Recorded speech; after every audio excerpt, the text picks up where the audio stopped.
9 Chinese workers have been killed and 28 others injured in Pakistan after a blast ripped through a bus carrying the Chinese workers, plunging the vehicle down a ravine in northwestern Pakistan's Khyber Pakhtunkhwa region. मुअज़्ज़ज़ दोस्तों, खैबर पख्तूनख्वा के जिला कोहिस्तान में चीनी engineers की बस पर होने वाले हमले में भारत मुलविस निकला। पाकिस्तानी और चीनी खुफिया एजेंसीज ने पाकिस्तान में मौजूद भारतीय एजेंट्स का खतरनाक तरीन नेटवर्क पकड़ लिया, जिसके बाद ऐसे इंकशाफात सामने आ रहे हैं कि भारतीय मीडिया की चीखें आसमानों को छूने लगी हैं। भारत का गोदी मीडिया कैसे पाक चीन दोस्ती में दरार डालने की कोशिशें कर रहा है और कैसे भारतीय एजेंट्स पाकिस्तान पहुंचे, आज हम आपको उसी की तफसील फराहम करेंगे और बताएंगे कि आने वाले दिनों में चीन और पाकिस्तान भारत के खिलाफ कौन सा अहम कदम उठाने जा रहे हैं। इसीलिए आपसे गुजारिश है कि हकाइक को मुकम्मल जानने के लिए वीडियो को आखिर तक लाजमी देखिएगा। तो आइए चलते हैं मौजू के असल हिस्से की जानिब। दोस्तों, चंद रोज कबल यानी 14 जुलाई को अपर कोहिस्तान में पेश आने वाले एक अफसोसनाक वाक़े में 9 चीनी बाशिंदों समेत 13 अफराद जाँ बहक हुए थे। दरअसल एक बस को धमाके से निशाना बनाया गया जिसमें चीनी इंजीनियर्स और दीगर अमला सवार था। खैबर पख्तूनख्वा के ज़िले कोहिस्तान के इलाके बरसीन में बस हादसे में चीनी शहरियों समेत 13 अफराद हलाक और मुतअद्दिद जख्मी हुए, जबकि चीन ने कहा है कि बस में होने वाले धमाके की मुकम्मल तहकीकात की जाएं। कोहिस्तान में चीनी इंजीनियर्स की हलाकत के मामले पर चीनी कंपनी ने दासू डैम पर काम बंद कर दिया। दासू डैम पर काम करने वाली चीनी कंपनी चाइना गिजुबा की जानिब से हुकूमत पाकिस्तान को लिखे गए खत में कहा गया है कि 14 जुलाई को पेश आने वाले वाक़े के बायस काम नहीं कर सकते। तमाम पाकिस्तानी मुलाजिमीन को फारिग कर दिया गया है, ताहम तमाम मुलाजिमीन को ग्रेजुएटी और तनख्वाह अदा की जाएगी। दासू डैम के प्रोजेक्ट डायरेक्टर अनवारुल हक ने भी चीनी कंपनी की जानिब से लिखे गए खत की तस्दीक कर दी है और कहा है कि जूं ही सिक्योरिटी के मामलात दुरुस्त होंगे तो डैम पर काम दोबारा शुरू हो जाएगा। यही नहीं, वफाकी वज़ीर इत्तलात फवाद चौधरी ने वाक़े में धमाका खैज मवाद की मौजूदगी की भी तस्दीक की थी। दोस्तों, इस सारी कार्रवाई के बाद पाकिस्तान की खुफिया एजेंसीज ने फौरी तौर पर चीनी हुकाम के साथ मिलकर तहकीकात का आगाज़ कर दिया था, जिसके बाद कई अहम इंकशाफात सामने आ रहे हैं। हर बार की तरह इस बार भी इस दहशत गर्दाना कार्रवाई में भारत का ही हाथ निकला, जिस पर चीन और पाकिस्तान शदीद गमो गुस्से का शिकार हैं। पाकिस्तान की खुफिया एजेंसी ने कोहिस्तान के इलाके में भारत का एक खुफिया नेटवर्क पकड़ा है, जिसने पाकिस्तान में मुख्तलिफ तखरीबी कार्रवाइयों में हिस्सा लिया और रॉ से मुसलसल राब्ते में है। पकड़े जाने वाले भारतीय कारिंदों ने एतराफ़ किया है कि उन्होंने कोहिस्तान में चीनी इंजीनियर्स की बस को धमाके से निशाना बनाया और उनका मकसद पाकिस्तान और चीन की दोस्ती को सबूताज करना है, जिसके लिए इन्हें खुसूसी तौर पर ट्रेनिंग दी गई थी और वो 2 माह कबल गैर कानूनी तौर पर पेशावर के रास्ते पाकिस्तान दाखिल हुए। जबकि इन भारतीय एजेंट्स ने यह भी इंकशाफ किया है कि वो आने वाले दिनों में इस्लामाबाद में बड़ी तखरीबी कार्रवाइयों का इरादा रखते थे, मगर ISI ने इन्हें धर लिया। इस खबर की तस्दीक चीन के सरकारी अखबार ने भी की। ग्लोबल टाइम्स ने गुज़श्ता रोज़ की खबर शाया की, भारत ने पाकिस्तान और चीन की दोस्ती का निशाना बनाने की घटिया हरकत की और चीन जान चुका है कि इस हमले में भारतीय एजेंट्स का हाथ था। पाकिस्तानी और चीनी खुफिया एजेंसीज ने बरवक्त कार्रवाई करते हुए भारत के नेटवर्क को पकड़ लिया है, लिहाजा भारत बेबुनियाद प्रोपेगेंडा करने से बाज रहे।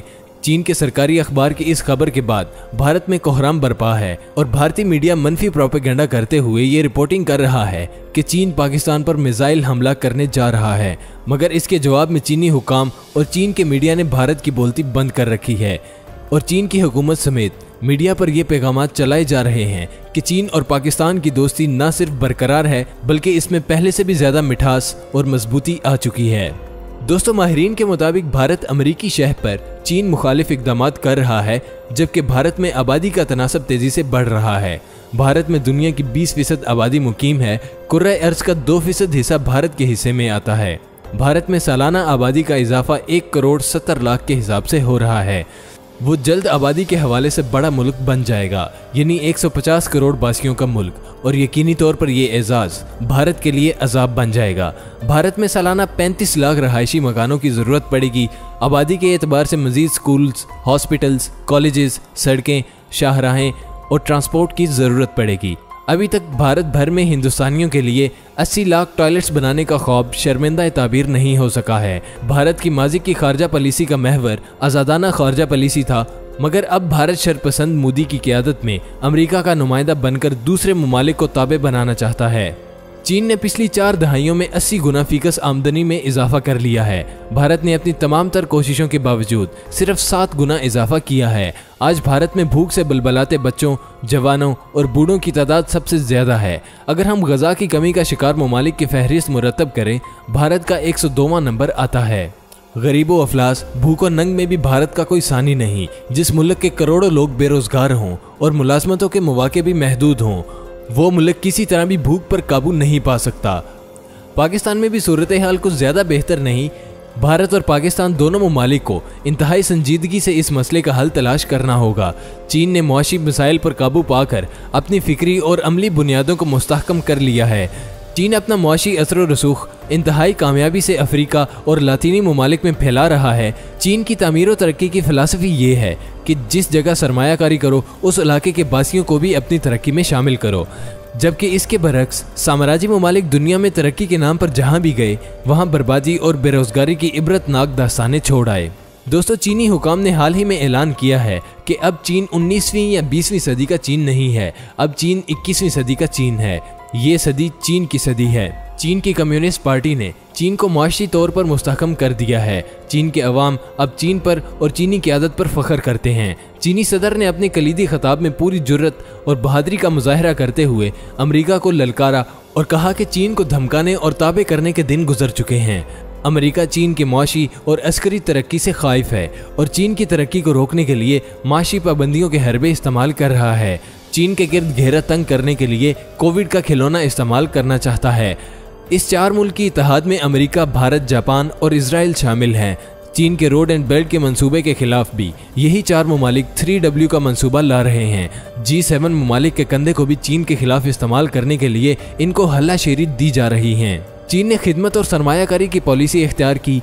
चीन जनूब और मगरबी एशियाई मुल्कों में एशियाई तरक्की के नाम पर सरमायाकारी कर रहा है। अफ्रीकी ममालिक में भी तामीर व तरक्की के जरिए अपने असर व रसूख में इजाफा कर रहा है, जबकि पाक चीन ताल्लुकात आए रोज़ मजबूत से मजबूत तर होते चले जा रहे हैं। चीन की तरक्की से पाकिस्तान तरक्की कर रहा है और पाकिस्तान में चीनी मंसूबों से न सिर्फ खुशहाली आ रही है, बल्कि बेरोजगारी में भी किसी हद तक कमी वाक़ई हुई है। दुनिया की तागूती ताकतें जानती हैं कि अगर चीन यूं ही पाकिस्तान के साथ खड़ा रहा तो पाकिस्तान और चीन मुस्तकबिल करीब में दुनिया पर राज करेंगे। और यही बात अमेरिका समेत भारत और इजराइल को नागवार गुजरती है और वो आए रोज़ बम धमाकों और बैरूनी दहशतगर्दी की मदद से पाकिस्तान को कमज़ोर करने जैसी साजिशों का सहारा लेने की नाकाम कोशिशें करते हैं। मगर रब्बे अजीम के फजलो करम से पाकिस्तान ऐसे अनासर का सर कुचलने के लिए हमा वक्त तैयार रहता है और दुश्मन को मुंह तोड़ जवाब भी देता आया है। चीनी इंजीनियर्स पर होने वाले हमले के बाद भारतीय कारिंदों का गिरफ्तार होना इस बात का मुंह बोलता सबूत है और आने वाले दिनों में अगर भारत ने शरारत करने की कोशिश की तो उसे ऐसे ही सरप्राइज मिलते रहेंगे। जी तो दोस्तों, आज की इस मालूमाती वीडियो के हवाले से आपकी राय क्या कहती है, कमेंट लाजमी कीजिएगा।